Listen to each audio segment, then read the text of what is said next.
June is the month of Father's Day. Let me tell you a little bit about my dad. His name was William Frederick Eaton. He was a man of integrity and courage. Like thousands in his generation, he enlisted in the army during World War II. He flew B-24s in North Africa and Italy. After the war and newly married, he and my mother set about starting a family and bought their first house. He loved my mother, my brothers, and me, served his country, his community, and his church. June is also the month of Juneteenth.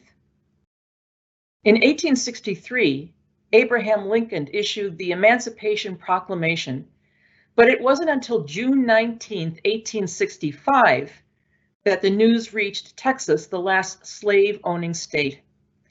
Immediately, newly freed African Americans took their places in leadership in their communities, in their states, even in Congress. It was a time of great hope for our country and possibility. The newly emancipated could join their work as with citizens of European descent, but it didn't last. Almost immediately, laws were put in place to keep African Americans from fair housing or even owning homes, to prevent them from voting or for having meaningful work.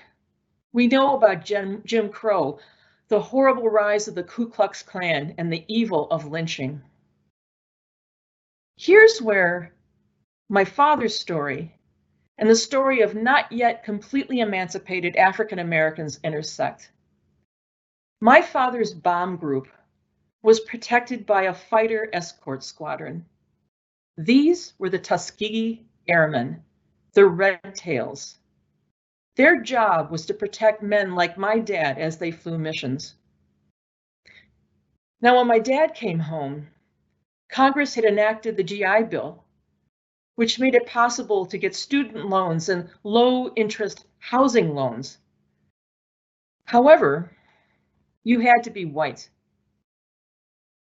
Now, the Tuskegee Airmen flew the same missions, wore the same uniform, defended their country, were brave men who came home also starting families and building a future.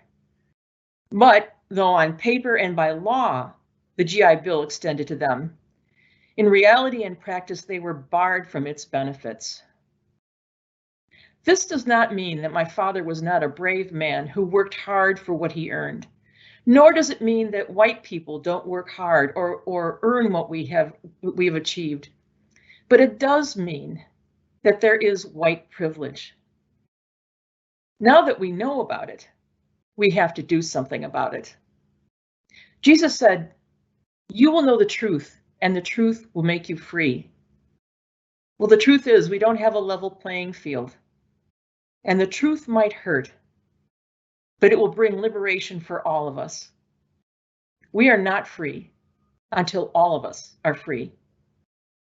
Be well, dear church.